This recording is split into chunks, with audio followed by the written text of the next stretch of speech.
Salam alaikum, bonjour. Dans cette vidéo, je vais essayer de refaire les deux exercices qu'on a fait pour la sémantique parce que malheureusement, j'ai perdu la vidéo qu'on a fait en ligne et je vais essayer de donner euh, plus de détails.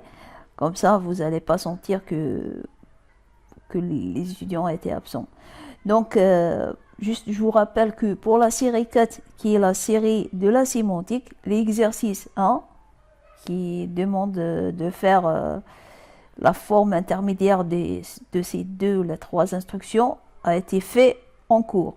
Et donc, dans notre idée, on va commencer à partir de l'exercice numéro 2. Donc, dans l'exercice numéro 2, il nous demande de donner le schéma de traduction sous forme de quadruplé dans l'analyse, en analyse ascendante, et ceci pour cette instruction. Donc, cette instruction, c'est quoi? C'est l'instruction repeat. Repeat, instruction, until, condition. Donc, premièrement, on doit savoir, ça veut dire quoi, le schéma de traduction. Donc, lorsqu'il nous demande de donner le schéma de traduction, un schéma de traduction, ça veut dire quoi? Donc, schéma de traduction, ça veut dire on doit donner les choses suivantes. Donc, premièrement, on doit donner la grammaire syntaxique.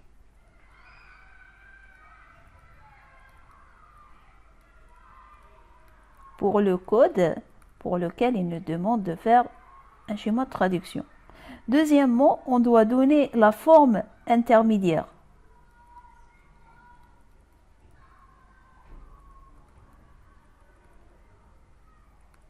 Troisièmement, on doit donner la grammaire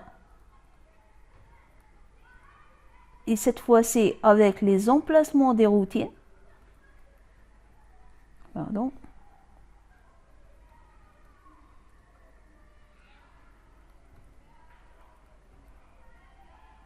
Des routines sémantiques. Parce que c'est à partir de la forme intermédiaire, on peut savoir où sont l'emplacement des routines. Et quatrièmement, on doit donner le code source des routines sémantiques.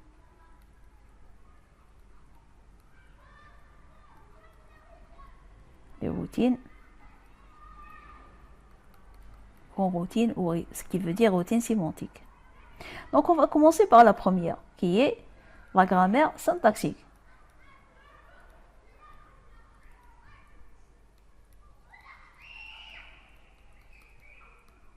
Donc, c'est quoi la grammaire syntaxique pour cette instruction? Ils l'ont déjà donné, hein, instruction repeat, instruction until condition. Donc, l'énoncé de l'exercice déjà, il est sous forme de grammaire syntaxique. Donc, on va juste la copier. Donc, c'est instruction repeat, qui est repeat, instruction until condition. Pardon.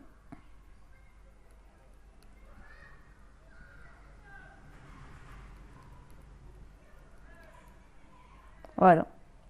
Deuxièmement, on doit donner la forme intermédiaire sous forme de quadruplé. Ok, donc deuxièmement, la forme intermédiaire.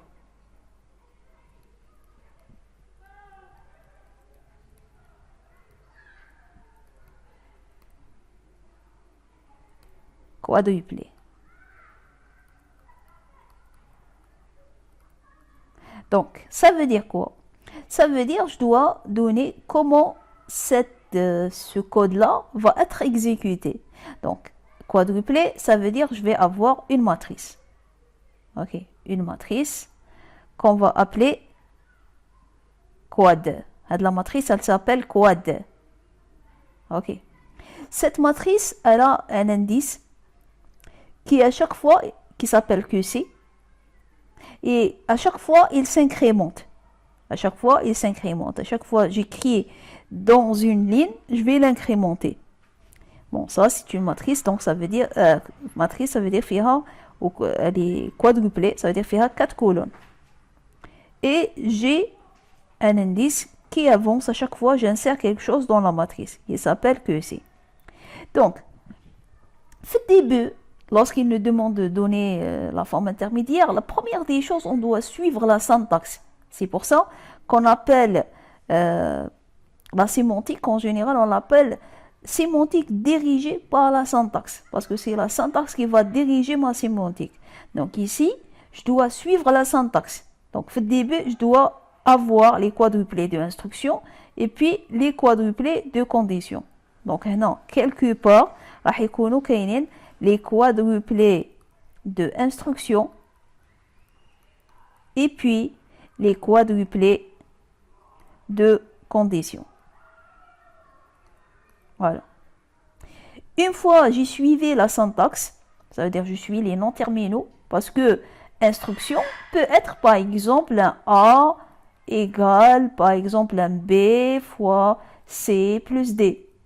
Et donc cette instruction, elle va être transformée au quadruplé suivant, fois B, C, fin temporaire 1, et puis plus T1 avec le C fin temporaire 2 et puis l'affectation de T2 dans 1. Ok, donc tout ça c'est les instructions, mais ils peuvent être autre chose. Donc les instructions sont un ensemble de quadruplés. Peut-être il y a juste un seul quadruplé, peut-être il y a deux, peut-être trois, peut-être 1 million. On ne sait pas. La même chose pour condition. Peut-être c'est une condition qui s'écrit sur un seul quadruplé, peut-être plusieurs quadruplés. Maintenant, une fois j'ai suivi la syntaxe, maintenant je dois penser à la sémantique. Ça veut dire quoi? Ça veut dire que je vais maintenant me mettre à la place de microprocesseur. Est-ce que le microprocesseur, lorsqu'il va rencontrer un repeat, il commence par instruction, et puis condition, et puis il sort. Il sort, ça veut dire il va continuer. Qu'est-ce qu'il y a après? Est-ce que c'est ça l'exécution d'un repeat? La réponse est non. Parce que un repeat doit boucler. Doit boucler tant que la condition, elle est fausse. Je suis en train de lui dire repeat this instruction until jusqu'à ce que la condition soit vraie. Donc une fois elle est vraie, je sors. Mais si elle est fausse, je vais toujours boucler. Ok. Donc, نقول كيفاش microprocesseur il va commencer? Est-ce qu'il commence par instruction? Oui. Dans repeat, il va commencer directement par instruction. Donc, au début, je vais avoir tout ça, c'est les quadruplés de instruction. Okay. Maintenant, est-ce que après instruction, j'exécute condition? Oui, j'exécute condition. Il n'y a aucun branchement entre les deux. Maintenant, après condition, est-ce que je sors? Non, je ne sors pas. Qu'est-ce que je dois faire? Je dois tester la condition. Donc, cette condition, si elle va s'écrire sur plusieurs quadruplés, le dernier quadruplé va sauvegarder le résultat de cette condition. Le dernier quadruplé, il va contenir le résultat de toute cette instruction. La même chose pour la condition. Donc, je suppose que le résultat de la condition, le résultat final, il est sauvegardé dans un temporaire qui s'appelle temporaire condition. Je teste. Je dois tester ce temporaire-là. Je vais utiliser une autre couleur. Donc, je dois le tester. Donc, pour le tester, je le teste sur le vrai ou là, je le teste sur le faux. Si la condition, elle est fausse, je vais faire quoi? Je vais boucler. Mais si la condition est juste, je vais faire quoi? Je vais sortir. La sortie, elle est juste devant moi. Je ne teste pas sur la chose qui est juste devant moi parce que je ne vais pas faire un branchement vers l'instruction qui se trouve juste au-dessus de moi. Mais si la condition est fausse, je dois aller tout au début. Et donc, je teste si la condition est fausse. Pour tester si la condition est fausse, c'est BZ. Ça veut dire branchement F0. 0, ça veut dire que c'est faux. Donc, je vais aller vers quoi? Vers début, instruction. C'est à quelle condition? Que temporaire, condition soit faux. Pardon. Temporaire, condition. Maintenant, début, instruction, il est où? Celui-là. C'est une étiquette qui doit se brancher vers quoi? Elle doit se brancher vers le premier quadruplé de instructions. Ok, donc on va répéter. Donc, qui va exécuter le microprocesseur? Il va commencer par instruction. Oui, c'est ça la logique d'un repeat. Puis il va exécuter condition. S'il trouve que cette condition est fausse, il va reboucler vers le premier quadruplé de l'instruction. Il va faire la même chose. Exécuter instruction une autre fois, puis exécuter condition, puis il reteste. Est-ce que la condition est toujours fausse? Si oui, il va reboucler. Maintenant, s'il teste et il trouve que la condition, elle n'est plus fausse, là, elle n'est plus fausse, il va faire quoi? Il va pas faire le branchement. Et donc, il va faire quoi? Il va aller vers l'instruction suivante qui se trouve juste ici. Et c'est la suite qui vient juste après cette instruction. Donc, voilà la forme intermédiaire de cette instruction. Bien sûr, ici, on doit l'appeler début instruction à de la partie. Donc, juste, je vais effacer. Je vais l'appeler début instruction. La flèche, c'est début instruction. Voilà. Donc, j'efface aussi ceci.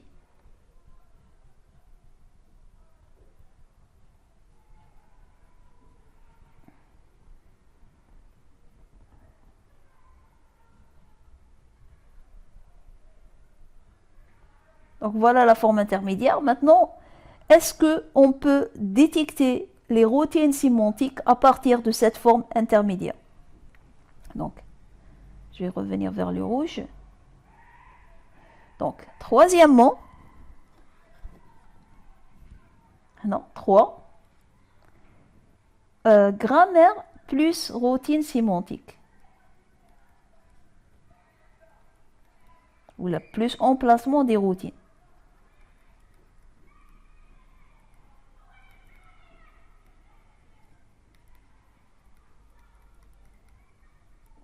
Donc maintenant, au début, on va juste chercher l'emplacement des routines et puis on va concentrer sur le terme ascendant ou la descendant. Parce que des fois, il demande ascendant, des fois ascendant.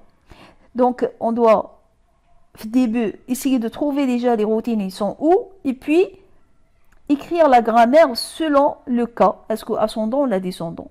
Au début, on va juste essayer de chercher les routines sont où. Donc, notre grammaire est la suivante. Donc, on a blessé instruction repeat qui donne quoi? Qui donne le mot-clé repeat, puis le non-terminal instruction, et puis until, et puis le non-terminal condition. Maintenant, les routines, elles sont où?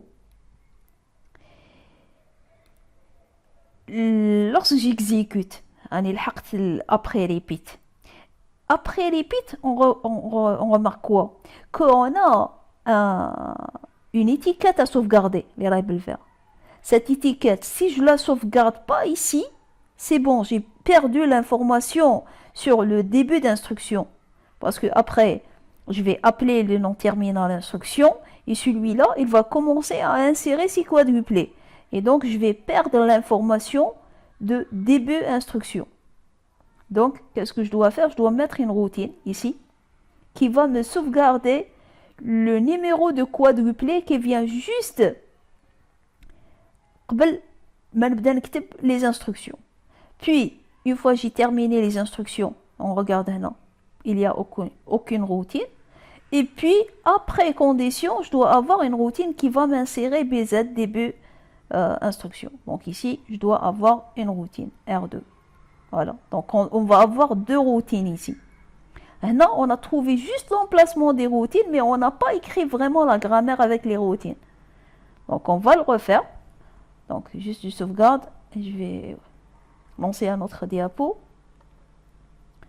Donc attendez, outils. Donc je prends la forme intermédiaire, parce qu'on aura besoin de ça. Voilà. Et la forme intermédiaire. Aussi, je vais prendre ça. Ici, on a trouvé l'emplacement des routines. Maintenant, on va répondre à la question comme le demande l'exercice. Donc, au moins, ils ont demandé de donner grammaire plus grammaire. Donc, ils ont demandé, donc dans 3, ils ont demandé grammaire plus emplacement des routines dans le cas ascendant. Donc, on va commencer par dans le cas ascendant. Parce que c'est la réponse. Puis, je vais donner aussi la réponse dans le cas descendant. Dans le cas ascendant, je vais faire quoi? Dans le brouillon, dans un brouillon, non, c'est un brouillon, je vais faire quoi? Je vais répéter ce que j'ai écrit en arrière. Donc, je vais dire que j'ai répète, puis j'ai instruction, until, condition. Et j'ai trouvé que je dois avoir une routine ici, et je dois avoir une autre routine ici, R2. Le cas ascendant, si j'ai une routine, elle doit apparaître à la fin d'une règle de production. C'est ça la contrainte. Donc, si on a une routine, cette routine, elle doit apparaître à la fin d'une règle de production. La routine, R2, elle est à la fin. Donc, elle ne me gêne pas. Mais celle-là, par contre, elle me gêne. Pourquoi? Parce qu'elle est au milieu. Et donc, qu'est-ce que je dois faire? Je dois reconstituer ma grammaire. Qu'est-ce que je peux faire? Je peux faire ça. Ça et ça, je vais le nommer A. Donc, A, il donne quoi? Il donne repeat R1. R1, elle est à la fin de A. Et puis A, instruction, until, avec condition, avec R2, tout ça, c'est l'instruction repeat. Ok, donc ça, je le fais dans un brouillon.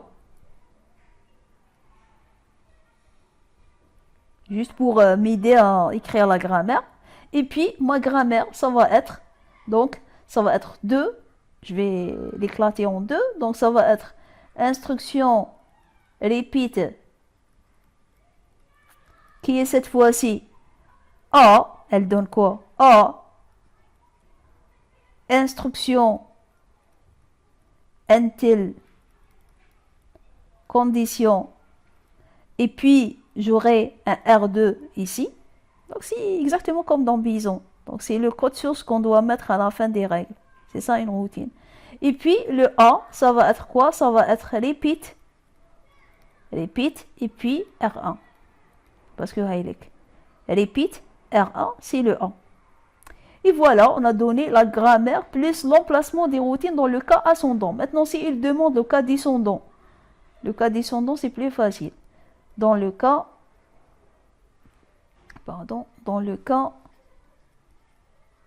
descendant.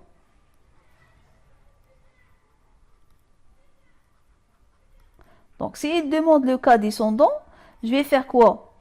Je vais garder ma grammaire qui m'a narré, donc instruction repeat.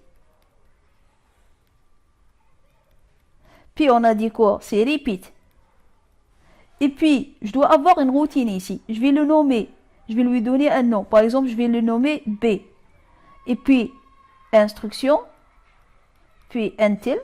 Je n'ai pas de routine jusque-là. Until, condition. Si je n'ai pas de routine. À la fin de condition, je dois avoir une routine. Je vais le nommer C. Et donc, B et C. B, il doit générer epsilon. Et C aussi, il doit générer epsilon. Qui veut dire que la syntaxe, ils vont rien générer, ils vont rien rajouter. La syntaxe, ils sont là juste pour que dans la sémantique, ces noms terminaux vont générer des choses dans le code qui sont sauvegarder l'étiquette ici pour R1 et pour R2, créer ce quadruplé. Voilà. Donc, c'est ça la réponse. Donc, bien sûr, dans l'exercice, ils vont mentionner soit ascendant, soit descendant. Ici, j'ai donné la réponse pour les deux. Parce que, pour que vous soyez à l'aise, les exercices, mais à chaque exercice, on va le faire bien. Maintenant, la dernière étape, c'est le code source des routines maintenant. Donc, c'est quatrièmement, le code source des routines. Code source des routines. Bien sûr, on a deux routines seulement. Donc, le R1, la routine 1, qui est aussi la routine B, c'est équivalent à B. Donc, elle doit faire quoi, cette routine? Donc, on a dit que la matrice quad, elle a un compteur qui s'appelle QC. À chaque fois, je l'incrémente. Donc, la routine B, ou la routine R1, lorsqu'elle va se produire, elle doit sauvegarder le QC actuel. Donc, je dois faire quoi? Je dois sauvegarder le QC actuel. Parce que, donc, je vais juste un nom, sinon ici. Donc, j'aurai quoi? Au début, la matrice quad, elle est vide. Avant d'exécuter l'instruction, elle est vide. OK. Et j'ai une variable QC qui pointe ici, sur la première ligne. Donc, je vais faire quoi? Je vais sauvegarder cet emplacement-là. Je vais le sauvegarder. Par exemple, je vais appeler la variable mise à jour début instruction ou la sauve début instruction, comme vous voulez. Donc, sauve début instruction. C'est une variable. OK. Donc, je vais mettre dedans quoi? Je vais mettre dedans le QC. Donc, add le QC. Maintenant, il a une deuxième étiquette qui pointe vers lui, qui est sauve début instruction. OK. Donc, c'est deux noms pour la même ligne. Maintenant, après, B, la routine 1. Donc, R1 ici, ou la B ici, ils vont faire la même chose. C'est sauve début instruction. Maintenant, R2, elle va faire quoi, R2? R2 qui peut être aussi la routine C. La routine C. Donc, dans le descendant, elle s'appelle C. Dans le ascendant, elle s'appelle R2.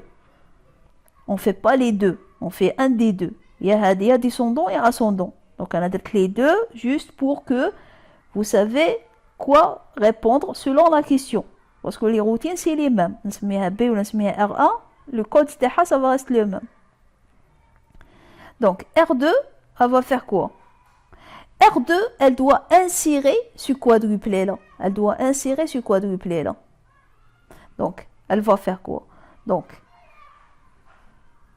sinon, je vais expliquer mieux. Donc, on va suivre R2. Donc, B, elle a fait quoi? Elle a sauvegardé le début de la matrice quad. Après, je vais dire instruction. Instruction, elle va faire quoi? C'est un nom terminal qui va insérer les quadruplés. Il va insérer les quadruplés des instructions. Donc, les quadruplés de instructions vont être insérés ici. Et on ne sait pas combien. Donc, à chaque fois, il va insérer. Tous les quadruplés de instructions. Et puis, j'ai quoi après instruction? Un tel, c'est juste un mot-clé.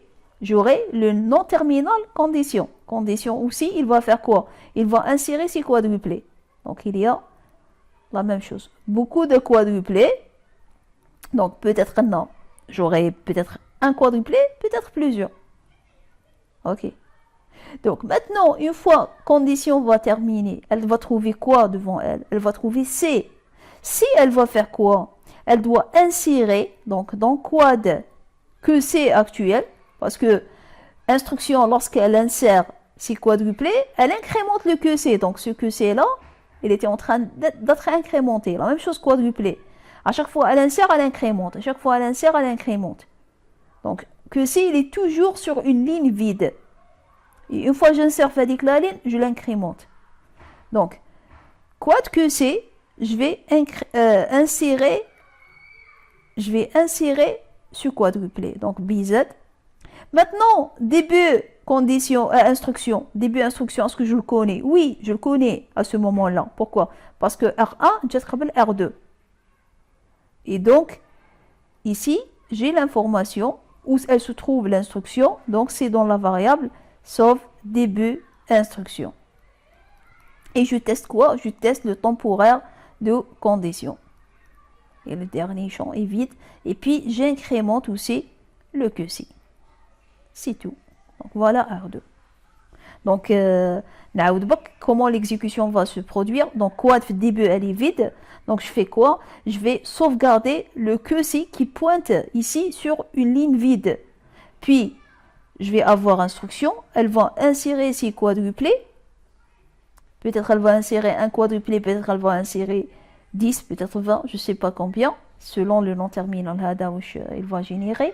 Puis, on va trouver condition qui va insérer aussi ces quadruplés.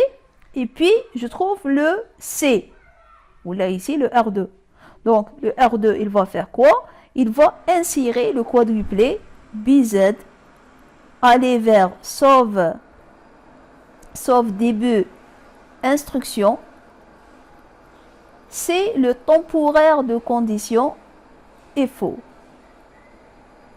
C'est tout.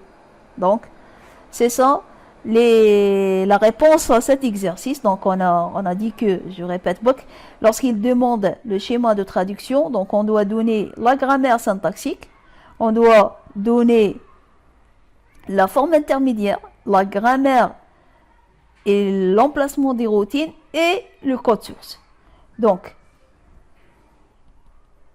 je vais conserver. Donc, on a commencé par la grammaire syntaxique, puis la forme intermédiaire. Et une fois on a tracé la forme intermédiaire, on peut déduire où sont les routines. Parce que à chaque fois que je dois sauvegarder quelque chose, à chaque fois que j'ai un branchement, c'est une routine. Donc, les non-terminaux vont générer juste les quadruplés associés à leur grammaire. Donc, le reste gaétique, la sémantique de l'instruction, c'est les routines qui vont la gérer. Une fois on a dessiné la forme intermédiaire, on peut déduire qu'on a besoin de deux routines. Une au début pour sauvegarder le début d'instruction et une deuxième ici pour sauvegarder ou là, pour insérer le quadruplé BZ début instruction si le temporaire il est faux. Et donc on a une routine hana et une routine hana. Ok. Donc puis juste ici je vais mettre une ligne juste pour dire ça c'est autre chose pour que début instruction ça va pas vous aurez pas mélangé d'ailleurs condition mais début instruction. Donc après on a fait ça. Donc ensuite j'ai dit que la grammaire et l'emplacement des routines on le donne selon le cas demandé dans l'exercice. Ici, dans l'exercice, ils ont demandé le cas ascendant. Donc, j'ai commencé par le cas ascendant. Dans le cas ascendant, si j'ai une routine, elle doit apparaître à la fin d'une règle. On a des deux routines. Voilà, la première et la deuxième. Donc, pour que R1 va être à la fin d'une règle, je vais faire quoi? Je vais casser ma grammaire. Donc, je vais me dire A, c'est repeat et R1. Comme ça, A, c'est repeat et R1. Donc R1, elle est à la fin de A. Et puis, instruction repeat, c'est quoi? C'est A, instruction, inter, condition, R2. R2, il est déjà à la fin, donc il ne me gêne pas. Donc, repeat, c'est quoi? C'est A, instruction, inter, condition, R2. Puis maintenant, si dans la question, ils ont demandé le cas descendant. Et ce n'est pas le cas dans cet exercice, juste je suis en train de le donner en plus. Donc, qu'est-ce que je fais? Descendant, c'est encore plus facile parce que les emplacements des routines, ici je dois avoir une routine R1. Je vais mettre un nom terminal, je l'appelle B par exemple. Ici j'ai besoin d'une routine R2, je vais mettre un nom terminal, je vais l'appeler C. C'est tout. Et B ici vont générer epsilon. Parce qu'ils doivent rien rajouter dans la syntaxe. Maintenant, le dernier point, c'est le code source des routines. Donc, R1, elle doit faire quoi? Elle doit sauvegarder le QC. Donc, elle doit sauvegarder l'emplacement actuel. Elle le sauvegarde. Et puis, R2, elle doit faire quoi? Elle doit insérer ce quadruplé-là, BZ, l'emplacement que j'ai sauvegardé, et puis le temporaire condition, et que C++. Voilà, c'était ça, l'exercice numéro 2. Il nous reste maintenant l'exercice numéro 3. Donc, on passe maintenant à l'exercice numéro 3, dans lequel il nous donne le code suivant. Donc, execute, instruction, provided, condition. Et puisqu'on ne connaît pas ce genre d'instruction, donc il ne donne sa sémantique qui est l'instruction est exécutée si la condition est vérifiée. Si la condition est vérifiée, donc l'instruction est exécutée. Il demande de donner le schéma sous forme quadruplée en utilisant un analyseur descendant. Donc, le schéma de traduction, c'est toujours les mêmes étapes, comme on a dit l'exercice numéro 2. Donc, c'est toujours la grammaire syntaxique, la forme intermédiaire, la grammaire plus emplacement des routines et le code source des routines. On doit donner ces 4 points. Maintenant, donc sinon, je vais commencer à écrire ça, comme c'est une révision aussi.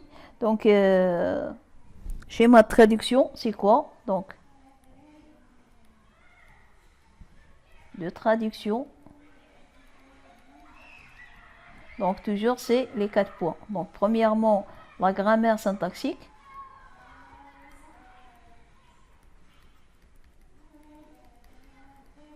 Deuxièmement, c'est la forme intermédiaire.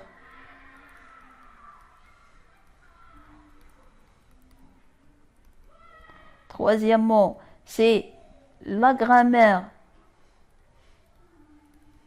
plus emplacement des routines.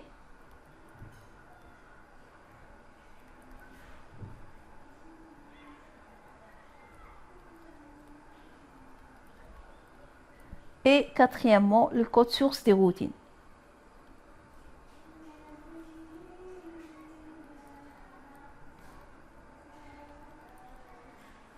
Voilà. Donc, la première, la grammaire syntaxique.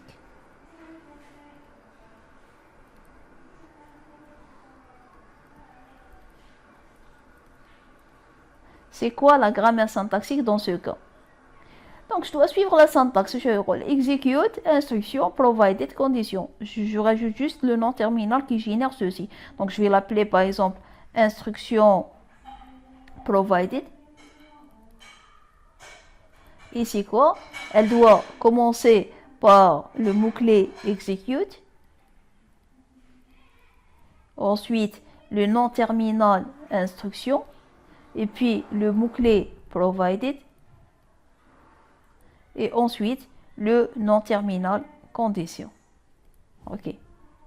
Donc ça, c'est des noms terminaux. On peut les mettre entre balises. Bon, c'est un choix, hein, c'est pas obligatoire. Donc, ça, c'est la grammaire syntaxique. Deuxièmement, je dois donner maintenant la forme intermédiaire. C'est forme de quadruplé, bien sûr.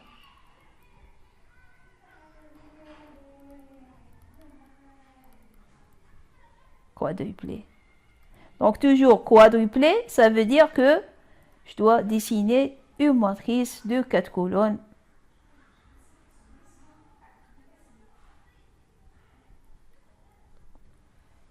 Alors, je dois avoir une matrice de 4 colonnes, puis à 4 colonnes. Et puis, je commence par suivre la syntaxe.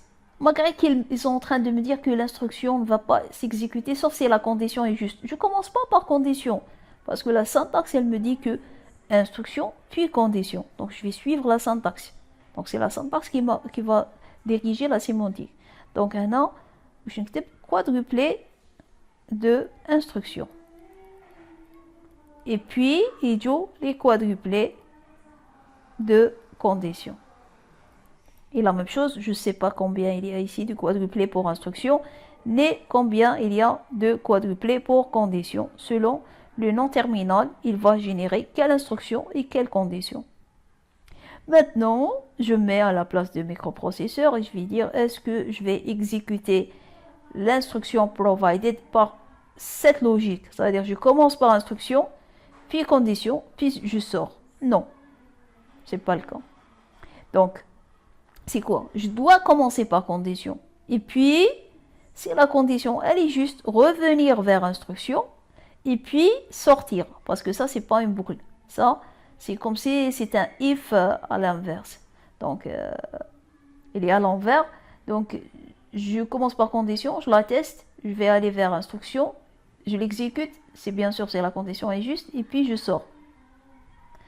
Donc, je prends juste une autre couleur et je vais mettre les branchements. Donc, au début, je dois avoir un branchement. Un branchement vers quoi? vers début condition.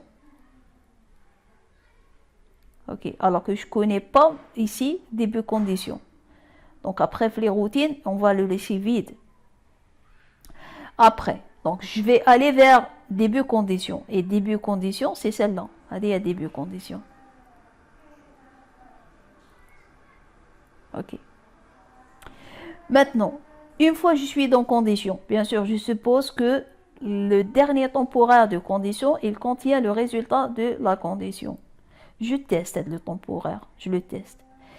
Est-ce que je teste sur le vrai ou là sur le faux? La même chose. Je teste sur la chose qui est plus loin. Donc, si la condition, elle est fausse, je vais faire quoi? Je vais sortir, et la sortie, c'est l'instruction suivante. Mais si la condition est juste, je dois aller vers début instruction. Et donc, elle est loin. Et donc, je teste sur le juste. Donc, pour tester si c'est vrai, c'est BNZ.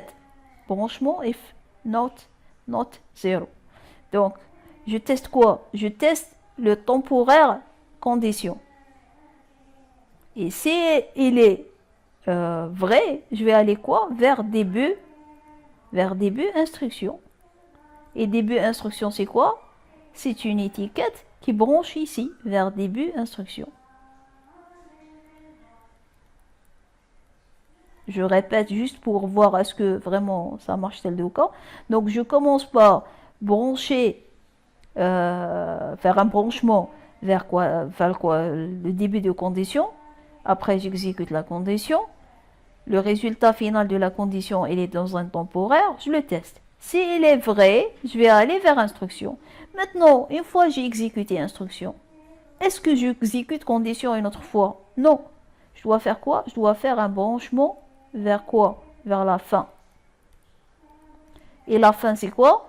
C'est une étiquette aussi qui se branche ici, juste après ce quadruplé là. Voilà. Donc, comme ça, on a créé la forme intermédiaire. Donc, branchement vers début condition. Il va venir vers condition, il exécute. Puis, il va tester la condition. Est-ce qu'elle est juste? Si elle est juste, il va revenir vers instruction. Et puis, il exécute l'instruction. Puis, il va aller à la fin. Si par contre, la condition, elle est fausse, alors directement à la fin, il ne va pas faire le branchement vers instruction. Et donc, voilà.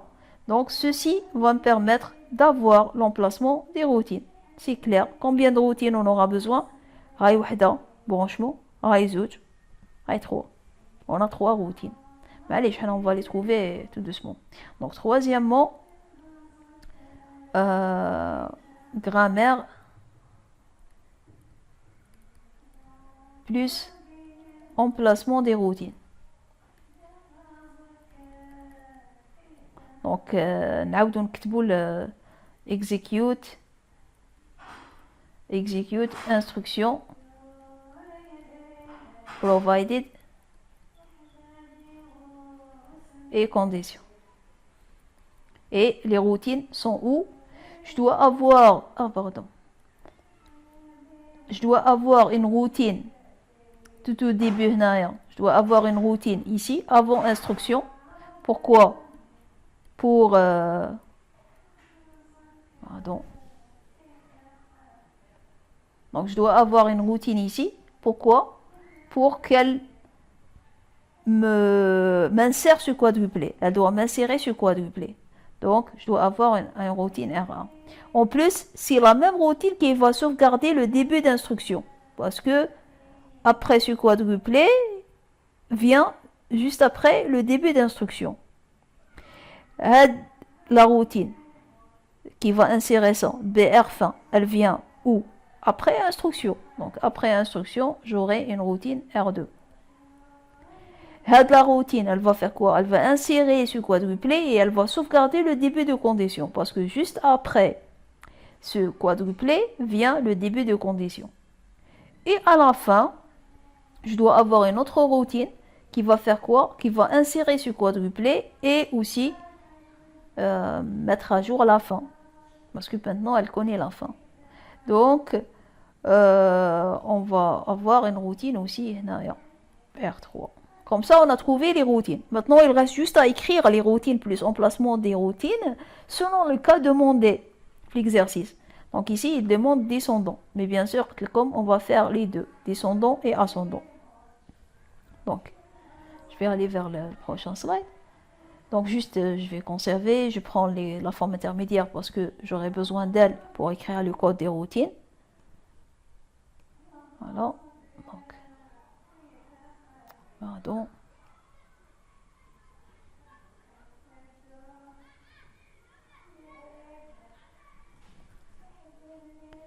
La voilà. Je la laisse un rayon. Et je prends aussi les emplacements des routines qu'on a trouvées. Et puis juste on va les écrire selon le cas descendant ou là ascendant. Voilà, on les laisse un nom. Donc 3-1, donc toujours dans la troisième, donc 3-1, dans le cas, puisqu'ils ont demandé descendant, donc on va commencer par le descendant. Dans le cas descendant. Donc, dans le cas descendant, on a dit quoi? Les routines vont être remplacées par des noms terminaux qui vont générer epsilon, c'est tout. Donc, la grammaire, ça va être quoi? Ça va être instruction provided. Ça donne quoi? Elle donne execute. Après, j'ai besoin d'une routine, donc je vais mettre A. Après, c'est le nom terminal instruction. Puis, j'ai besoin d'une routine R2, je vais mettre B. Puis, c'est provided. Et puis, condition. Et après condition, j'ai besoin d'une routine, donc je vais mettre C. Et je dois ne pas oublier de mettre A génère epsilon, pardon. B génère epsilon. Et C, epsilon. Et C génère aussi epsilon. Voilà. Maintenant, si on est dans le cas ascendant, et je répète que dans les exercices, il demande un seul cas, soit descendant, soit ascendant. Et ici, je suis en train de donner les deux, juste pour un but pédagogique. Donc, dans le cas ascendant, voilà, dans le cas ascendant, je vais faire quoi?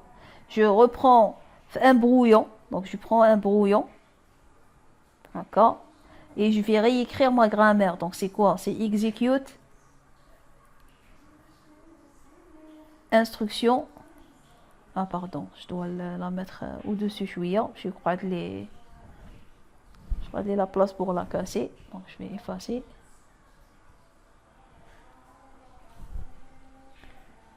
Donc, sinon, je vais la mettre ici.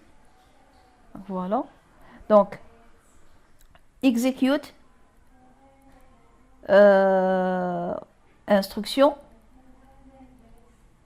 provided condition. Donc, on a besoin d'une routine R1, une autre routine R2, ou une dernière routine R3. Donc, le R3, elle est à la fin, elle ne me gêne pas. Mais R1 et R2, ils sont au milieu. Et donc, je dois reconstituer ma grammaire. Donc, execute avec R1, c'est un A. Ok, là, on peut ne pas utiliser les mêmes noms, donc on va l'appeler D. C'est un D. Puis, D avec instruction et R2, c'est un E. Ok, pour que R2 soit à la fin de E. Et puis, E avec provided condition et R3, ça va être l'instruction provided. Donc, le fait que j'ai écrit ceci dans mon brouillon, ça va me permettre d'écrire la grammaire sous sa forme ascendante. Donc, le cas ascendant, instruction provided, ça va être quoi? Ça va être quoi? Ça va être E suivi par provided. Pardon, provided.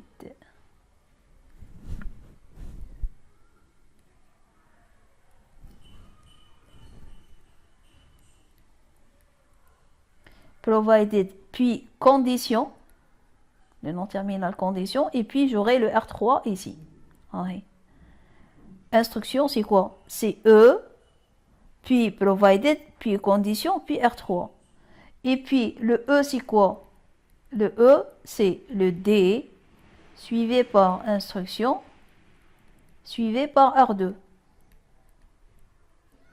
Et enfin, le D, c'est quoi? C'est execute R1. Ok, donc voilà. Le E, c'est quoi? C'est D, instruction R2. D, instruction R2. Et le D, c'est quoi? C'est execute R1. Execute R1. Donc, on a écrit les routines, donc les emplacements des routines. On les a trouvés, on a constitué notre grammaire. Maintenant, quatrième point, qui est le code source des routines. Donc, on a maintenant trois routines, pardon. Donc, le code source des routines.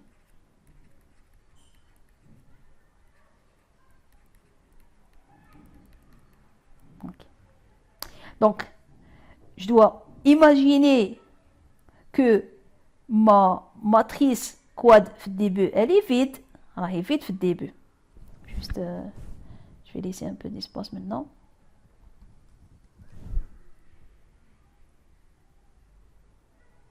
Fait début, elle est vide. Et puis, je vais commencer à la remplir. Fait début, c'est une matrice qui s'appelle quad. Et j'ai un pointeur que c'est qui pointe vers la première ligne. Donc, la routine R1, elle doit faire quoi, la routine R1? Elle doit insérer, في début, elle doit insérer BR et elle doit insérer le début de condition. Mais par contre, si je suis ici, la matrice elle est vide, je ne sais pas la condition, elle va commencer où? La condition, elle va commencer par après instruction et après BR fin. Alors, Anna, je ne sais même pas, instruction, elle a combien de quadruplés. Et donc, qu'est-ce que je peux faire? Je dois laisser, donc R1 qui est aussi dans le cas descendant la routine A. Donc, elle va faire quoi? Elle va laisser, donc elle va insérer, donc quad que c'est. Donc, dans le que c'est actuel, je vais écrire quoi? Je vais écrire BR, mais je ne connais pas l'adresse du début de condition. Donc, je vais la laisser vide. Voilà, qu'est-ce que je vais faire? Je vais écrire ici BR seulement. Et les autres, je les laisse vides. Et puis, j'incrémente le que c'est. Ce que c'est là, je vais l'incrémenter. Ok. Mais, regardez. Si je vais l'incrémenter, après, je l'incrémente. Donc, je vais faire quoi? Le que c'est, la deuxième instruction. Donc, lorsque je veux mettre à jour ce quadruplé là, je dois savoir où il se trouve. Je ne sais pas si j'incrémente le que c'est. À chaque fois, il s'incrémente. Lorsque je veux mettre à jour ce champ-là, je ne peux plus. C'est pour ça que, avant d'incrémenter le que c'est, je dois faire quoi? Je dois sauvegarder l'emplacement de ce quadruplé. Donc, on va utiliser une étiquette. Par exemple, on va l'appeler sauve. Sauve quoi? Sauve début. Sauve par exemple BR début condition. Ok, mais bon, c'est un nom pédagogique. Sauf BR début condition. Et je vais sauvegarder le que c'est. Donc, où je suis là? Où là, pardon.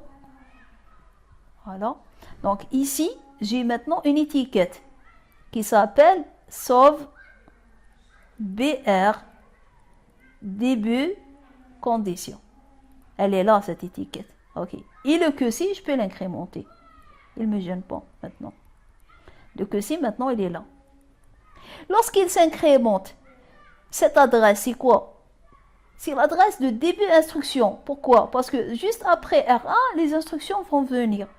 Et donc, est-ce que cette adresse m'intéresse? Oui, parce que je dois la sauvegarder pour que après un autre branchement aura besoin de cette adresse. Donc ici, je dois la sauvegarder. Donc sauvegarde, sauve, début, instruction. Égale quoi? Égale le que c'est actuel. Donc, head le que c'est aussi, je vais le sauvegarder. Donc, ça va être sauve, début, instruction. Pardon, début, instruction. Je ne l'incrémente pas parce que j'ai rien écrit dedans. Là, j'ai écrit, donc je l'incrémente. Là, j'ai rien écrit encore, donc je le laisse.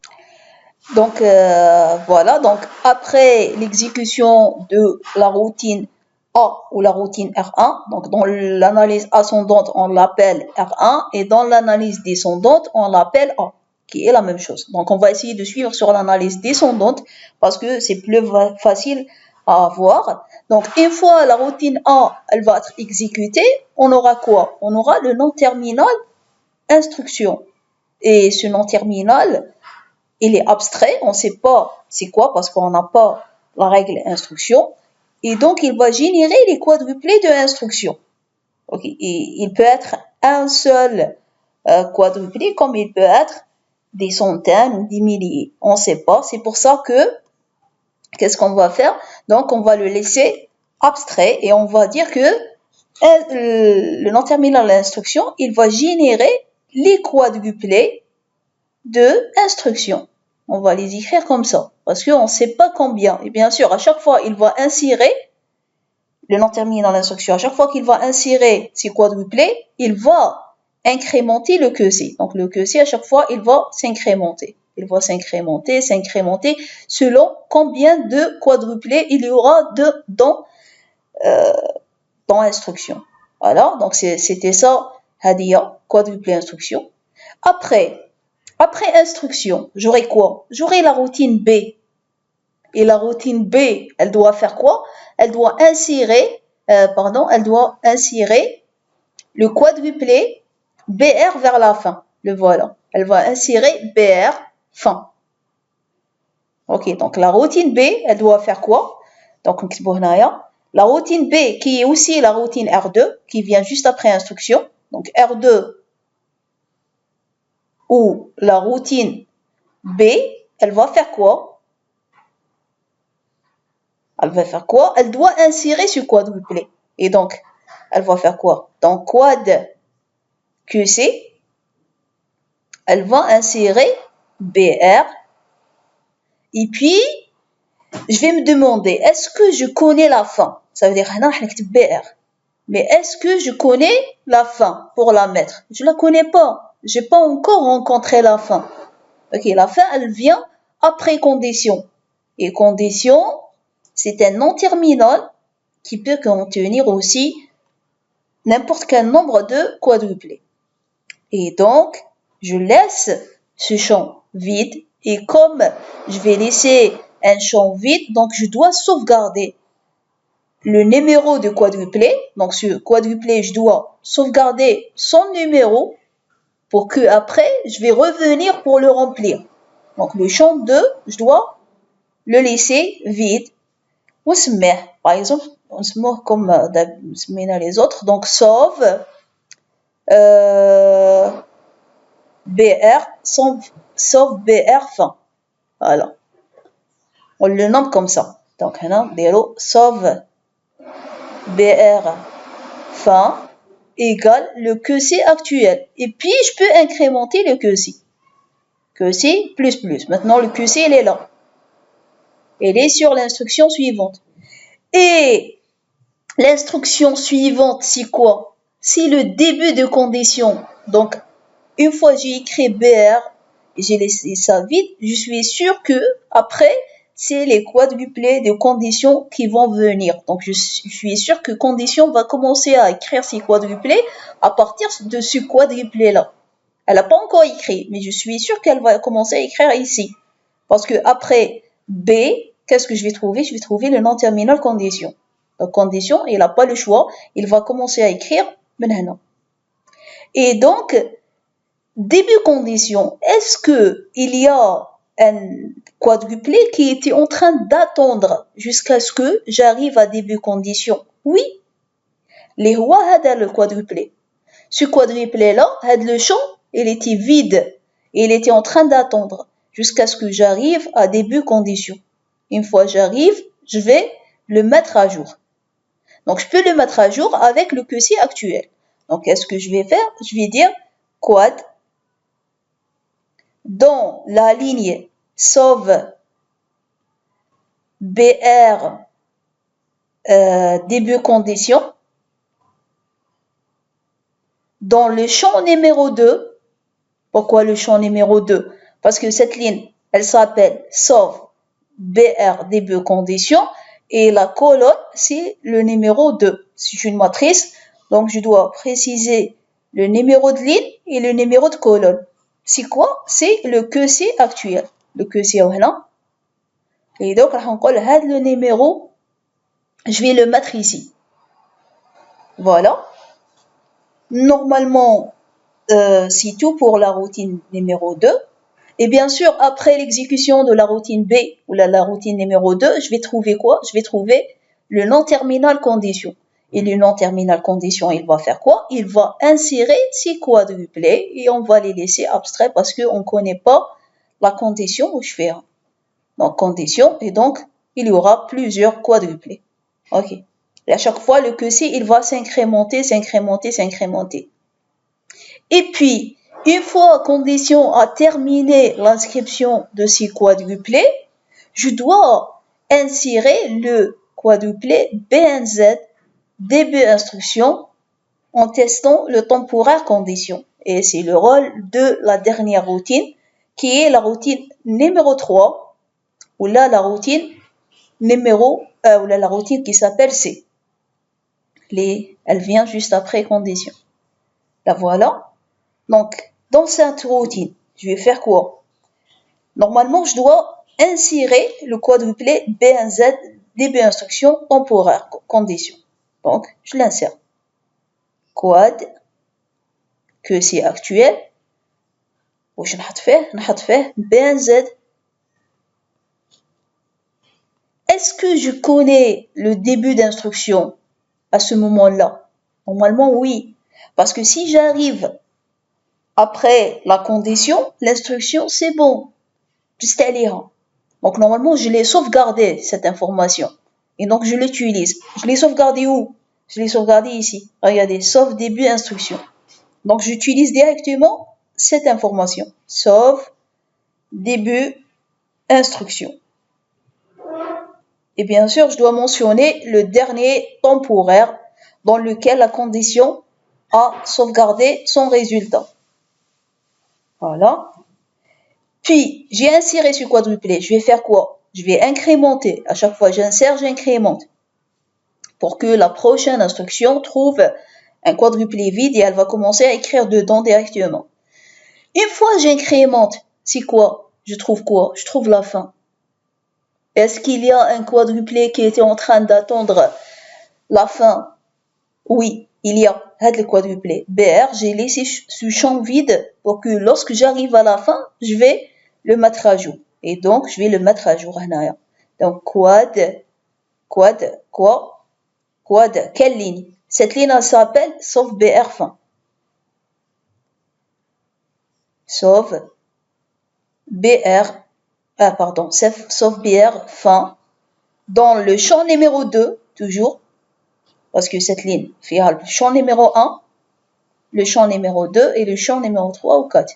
Donc, dans le champ numéro 2, je vais mettre le QC actuel. Voilà. Et normalement, c'est bon. Donc, là, après condition, normalement, on va BNZ et je vais aller vers sauve début instruction. Sauve début instruction en testant bien sûr le temporaire de condition. Et puis, j'incrémente, donc le QC, il va être là. Et ça, c'est la fin. Et donc, je vais faire quoi? Cette information-là, je dois la mettre ici. Et normalement, c'est tout. Donc, je répète aussi pour cette fois-ci. Donc, ils ont donné un code. Ok, donc ils ont donné un code pour lequel on a essayé de donner la grammaire syntaxique. Donc, la syntaxe, on va suivre exactement comment le code, comment il a été annoncé. Et puis, on a donné la forme intermédiaire qui était dirigée par la syntaxe. Donc, on fixe tout d'abord les quadruplets imposés par la syntaxe et puis on essaye de leur donner une sémantique en faisant les branchements nécessaires.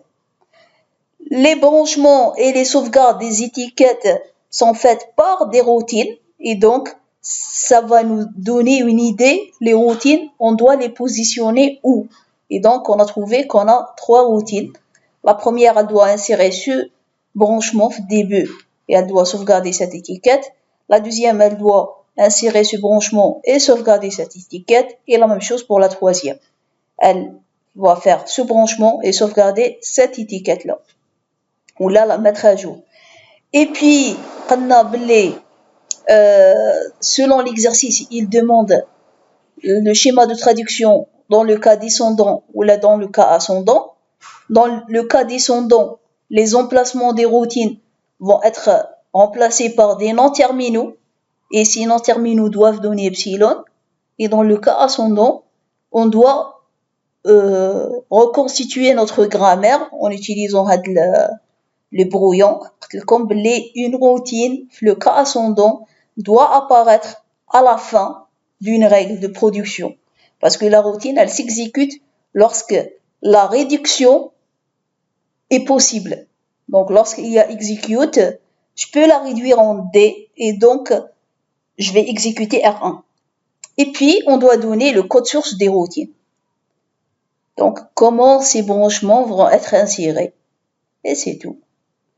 Donc, j'espère que le fait que j'ai expliqué le TD sans la présence des étudiants ne pose pas de problème. J'ai essayé de prendre en compte toutes les remarques que les étudiants m'ont fait lors de la vidéo en ligne que j'ai perdue malheureusement. Et bon courage, si vous avez des questions, vous pouvez me les poser toujours par email. Et bonnes vacances. Merci.